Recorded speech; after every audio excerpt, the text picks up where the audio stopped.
Bismillahirrahmanirrahim. Assalamualaikum warahmatullahi wabarakatuh. Saya Haji Nurin Anwar bin Samsudin daripada Jabatan Haji.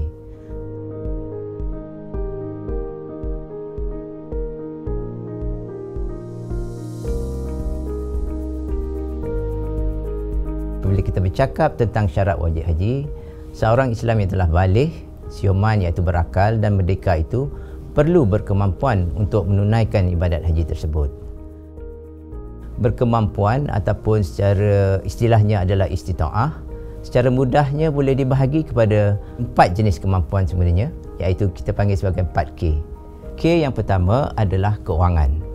Apa yang kita masukkan keuangan ialah seseorang itu mempunyai cukup nafkah dan bekalan wang dan mampu membayar sepenuhnya kos-kos untuk mengerjakan haji, seperti penerbangan, penginapan dan juga saja makan semasa mereka berada di tanah suci.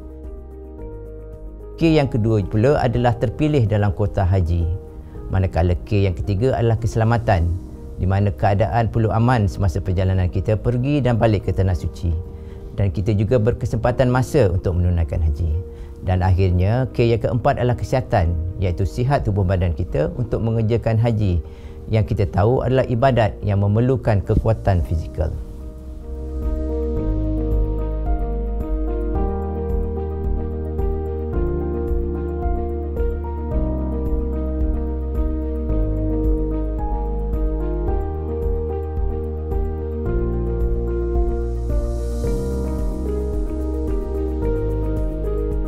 Tuan-tuan dan puan-puan sekalian, perlu difahami juga setakat kita telah menjadi pendeposit tabung haji, tidak semestinya ataupun tidak bermakna yang kita telah mendaftar untuk menunaikan haji.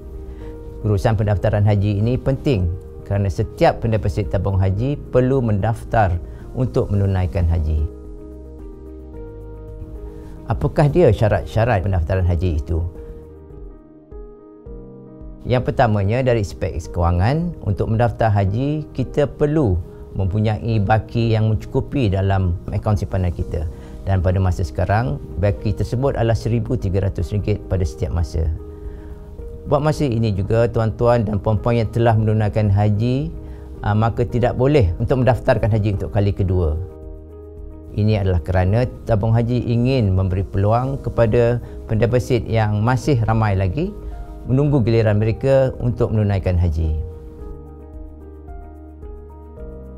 Terdapat berbagai kaedah untuk kita mendaftar, seperti kita ke pejabat tabung haji, atau kita boleh ke kaunter atau mesin ATM bank-bank yang bekerjasama dengan tabung haji, seperti Bank Islam, Bank Rakyat, Maybank dan lain-lain lagi bank.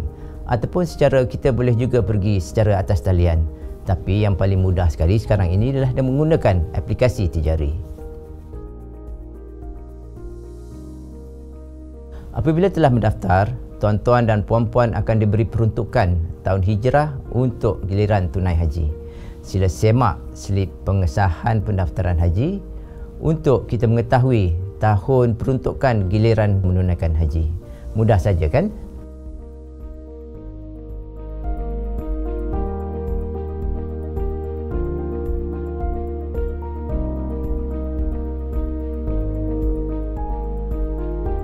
Tahun giliran menunaikan haji ini dijana oleh sistem secara automatik. Ini bermakna berdasarkan kepada tarikh dan masa sebenar pendaftaran haji itu dibuat, di situlah sistem ini akan menetapkan tahun kita akan menunaikan haji. Dasar pemilihan yang digunakan oleh tabung haji juga adalah yang dahulu didahulukan. Ini bermakna bagi setiap tahun telah ada sebilangan para pendeposit yang giliran mereka menunaikan haji adalah pada tahun hijrah tersebut. Berapa pula bilangannya pada setiap tahun? Jika kita ingat kepada bab pertama yang kita bincang tadi tentang istita'ah, kita menyebut tentang kuota, maka bilangan jemaah haji juga adalah berdasarkan kuota rasmi yang diperuntukkan oleh Kerajaan Arab Saudi kepada setiap negara. Buat masa ini, kuota rasmi haji untuk Malaysia adalah 0.1%, ataupun secara mudahnya, bagi setiap 1,000 penduduk, seorang jemaah haji akan dibenarkan untuk menunaikan haji.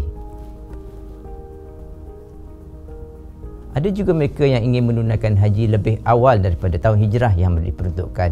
Mungkin atas pelbagai sebab ataupun keadaan. Kerana mereka rasa mereka telah bersedia untuk menunaikan haji dan mereka ingin membuat rayuan kepada tabung haji untuk dipertimbangkan.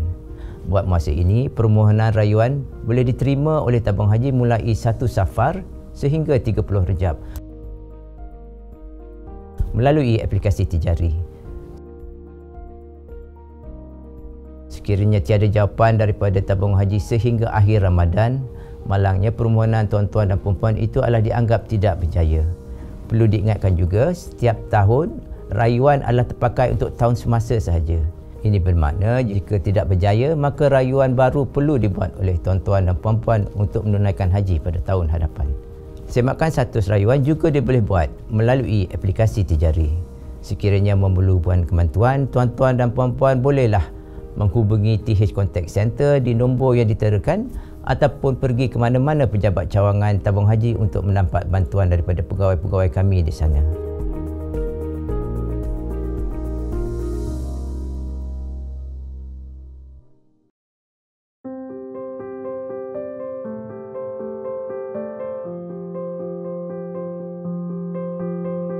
Apabila telah sampai giliran menunaikan haji ataupun rayuan haji tuan-tuan telah pun diterima, maka tuan-tuan dan puan-puan akan menerima surat tawaran tunai haji.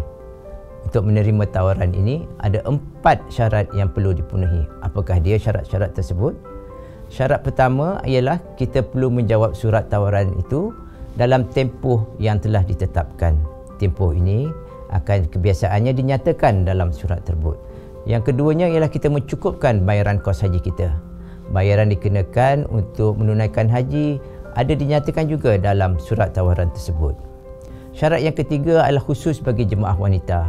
Kerana mengikut peraturan semasa sekarang, kemungkinan terdapat keperluan mahram bagi jemaah wanita. Sebagai contohnya, peraturan semasa Arab Saudi ini, bagi setiap wanita yang berusia 44 tahun ke bawah memerlukan seorang mahram. Syarat yang keempat ialah perlu lulus pemeriksaan kesihatan. Pemeriksaan kesihatan untuk bakal-bakal haji boleh dilakukan di klinik kerajaan atau di klinik swasta yang telah mendaftar dengan tabung haji. Bagi mereka yang membuat pemeriksaan kesihatan di klinik-klinik swasta, kos adalah atas tanggungan mereka sendiri.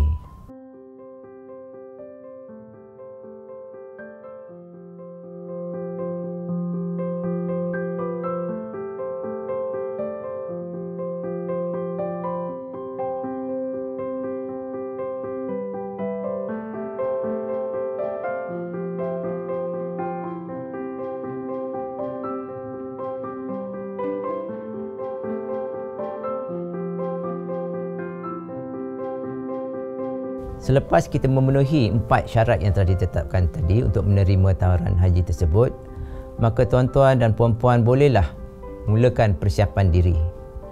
Apabila diminta oleh tabung haji, tuan-tuan dan puan-puan perlu menyerahkan beberapa dokumen penting untuk urusan permohonan visa, iaitu pasport antarabangsa Malaysia yang sah dan keduanya 2 keping gambar. Dokumen-dokumen ini kebiasaannya perlu diserahkan mulai bulan Syaban pada setiap tahun. Bagi pasport, tuan-tuan kena pastikan bahawa tarikh tamat hendaklah sekurang-kurangnya 6 bulan selepas tarikh wukuf tahun semasa. Pasport juga hendaklah mempunyai sekurang-kurangnya 4 turutan muka surat yang masih kosong. Bagi gambar visa, ukurannya adalah 4 cm x 6 cm dan berlatar belakangkan warna putih. Keperluan-keperluan ini untuk urusan visa akan dimaklumkan oleh tabung haji dari masa ke semasa dan tuan-tuan bolehlah merujuk kepada pejabat-pejabat cawangan untuk maklumat lanjut.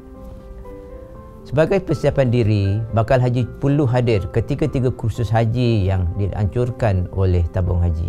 Ini adalah penting untuk meningkatkan kefahaman tuan-tuan tentang ibadat haji dan juga tentang hukum hakamnya serta aspek urusan kesihatan dan kendiri.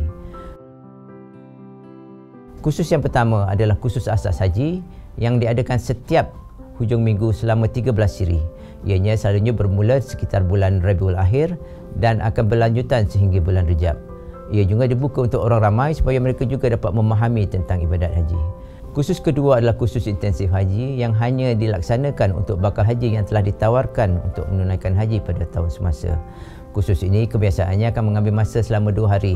Bakal haji tidak perlu malam dan kursus-kursus ini akan berlangsung pada bulan Rejab dan Syaban. Akhirnya pada bulan Syawal, tabung haji akan menganjurkan kursus perdana haji. Kesemua bakal-bakal haji akan diminta berkumpul dan bermalam supaya dapat melalui latihan amali seperti tawaf dan sa'i, wukuf di Arafah dan juga melontar ketika-ketika jamrat. Bukan bakal haji boleh mendapatkan buku-buku panduan ibadat haji di pejabat cawangan yang berkekuatan untuk mengulang kaji tentang ibadat haji nanti, insya-Allah. Sambil-sambil kita menghadiri kursus-kursus haji ini, tuan-tuan juga bolehlah mula menyediakan salinan pakaian yang secukupnya sepanjang berada di tanah suci.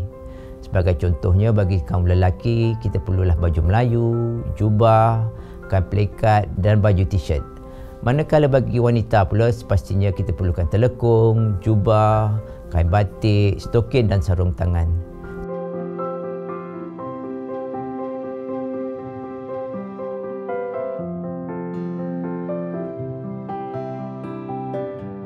Sekali lagi, bagi kaum lelaki, jangan lupa untuk menyediakan kain ihram dengan tali pinggang dan selipar yang menampakkan jari supaya kita dapat berihram kelak. Disaran juga kita untuk membawa kasut yang sesuai sebab nanti di sana kita akan berjalan ke tempat melontar.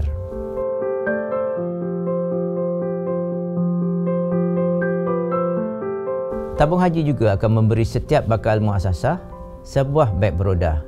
Mungkin beg ini diberi semasa tuan-tuan dan puan-puan menghadiri kursus ataupun semasa tuan-tuan dan puan-puan berurusan di pejabat-pejabat cawangan. Beg-beg beroda ini telah dibentuk khas supaya boleh dimasuk ke dalam kapal terbang. Selain daripada beg beroda, bakal haji juga akan menerima sumbangan barang-barangan daripada syarikat-syarikat yang merupakan sahabat korporat tabung haji. Selagi stok masih ada, mungkin tuan-tuan dan puan-puan akan menerima beg uncang, ubat gigi dan juga botol air untuk berbuduk semasa berkunjung ke pejabat-pejabat cawangan ini.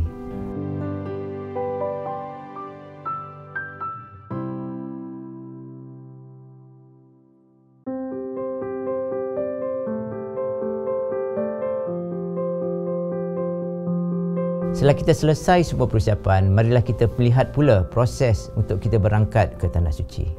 Yang mula sekali adalah surat jadual penerbangan yang dikeluarkan oleh tabung haji.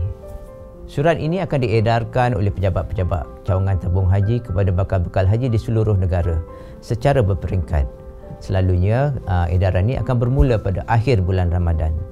Surat jadual penerbangan ini akan menetapkan tarikh, masa dan tempat untuk bakal haji melapor diri bagi menaiki penerbangan charter haji ataupun apa yang kita panggil KT untuk kita ke Arab Saudi. Bakal haji hendaklah berlepas mengikut jadual yang ditetapkan dan tidak boleh membuat sebarang pertukaran. Apabila kita melaporkan diri di stesen-stesen berlepas kelak, bakal haji akan menerima pasport mereka kembali dan juga beberapa kelengkapan yang akan disediakan oleh tabung haji. Yang pertamanya, gelang pengenalan haji, lencana pengenalan diri dan juga beg sandang. Semasa di Tanah Suci, jemaah haji muassasah yang dikendalikan oleh tabung haji akan diatur pergerakan mereka secara beratur. Bagi jemaah haji yang mendarat di Madinah, mereka akan berada di sana selama beberapa hari untuk urusan ziarah dan sebagainya sebelum dibawa ke Mekah untuk menunggu hari wukuf. Selepas selesai ibadat haji, mereka akan pulang melalui Jeddah. Bagaimana pula mereka yang mendarat di Jeddah? Selepas mendarat, mereka akan terus dibawa ke Mekah dan akan menunggu hari wukuf. Dan selepas selesai ibadat haji, mereka akan ke Madinah dan berada di sana beberapa hari sebelum pulang ke Malaysia. Jemaah haji tidak dibenarkan untuk menukar tarikh penerbangan balik ke Malaysia kerana jadual ini telah pun disusun dengan teratur oleh tabung haji bersama-sama dengan syarikat-syarikat penerbangan setiap tahun.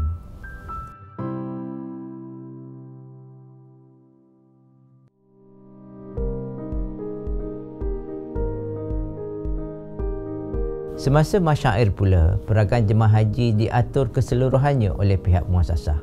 Tabung haji adalah sebagai pemudah cara dan akan memastikan jemaah haji mengikut jadual pergerakan yang telah ditetapkan. Sebagai contohnya, pergerakan jemaah haji akan bermula pada 8 Zulhijjah bila kita akan bergerak ke Arafah. Seterusnya kita akan wukuf pada 9 Zulhijjah dan pada 10 Zulhijjah kita akan bermabit di Muzdalifah dan seterusnya ke Mina untuk melontar Jamratul Kubra pada hari-hari tasyrih iaitu 11, 12 dan 13 Zulhijjah.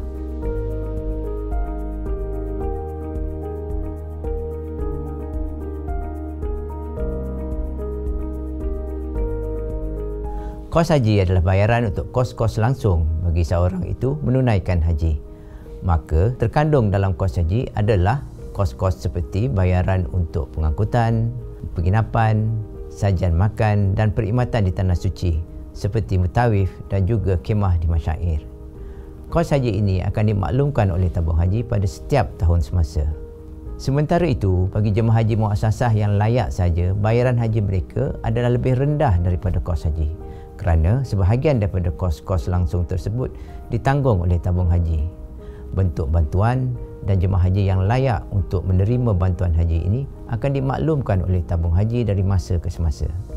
Selain itu, tabung haji juga menyediakan pelbagai perkhidmatan secara percuma kepada bakal haji.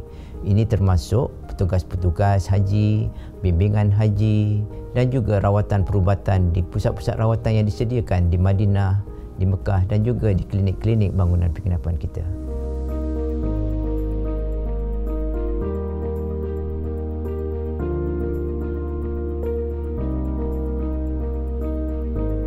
Bagi dam dan korban, bakal haji boleh membuat bayaran-bayaran ini di pejabat-pejabat cawangan tabung haji sebelum mereka berlepas ataupun berangkat ke Tanah Suci.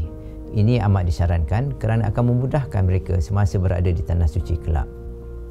Kadar bayaran dam dan korban ini biasanya akan ditetapkan pada setiap tahun dan akan dimaklumkan oleh tabung haji pada bulan Ramadan atau Syawal.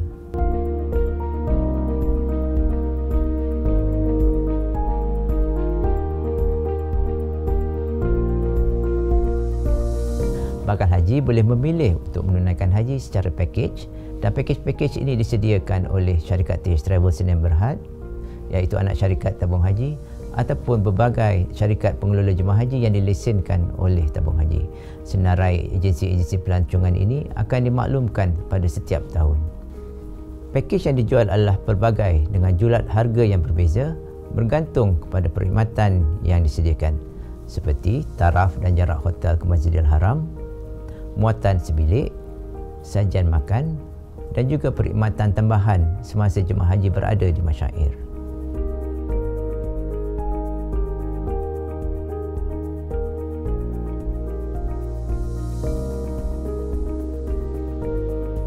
Akhirnya tuan-tuan dan puan-puan, saya ingin mengambil kesempatan ini untuk menasihat bakal-bakal haji semua agar kita sentiasa kendiri, iaitu mengendali diri sendiri. Apabila musim haji, bakal haji perlu menyesuaikan diri dengan kesesakan orang ramai yang berbilang kaum. Pada kemuncaknya terdapat lebih 3 juta jemaah haji dari seluruh dunia dengan pelbagai ragam dan budaya. Bakal haji hendaklah sentiasa berdikari kerana jumlah petugas tabung haji di Tanah Suci adalah terhad. Sentiasalah mengamalkan nilai-nilai murni serta saling tolong-menolong semasa kita di Tanah Suci. Sehubungan itu, jemaah haji hendaklah sentiasa berdisiplin dan bertolak ansur sesama kita. Kita perlu tabah dan cekal menghadapi sebarang cabaran atau dugaan. Kita juga perlu saling menghormati dan bekerjasama membantu antara satu sama lain. Pupuklah semangat kasih sayang dan simpati dan ingin menolong sesama kita. Jangan lupa juga untuk selalu menjaga kesihatan diri supaya dapat melakukan ibadat haji dengan sempurna. Hargailah masa dan patuhi jadual yang telah ditetapkan oleh tabung haji. InsyaAllah kehadiran tuan-tuan dan puan-puan sebagai diyufur rahman tetamu Allah di Tanah Suci nanti akan diganjari kepulangan ke tanah air dengan haji yang mabrur. Sekian saja daripada saya, Nurin Anwar bin Samsudin. Wassalamualaikum warahmatullahi wabarakatuh.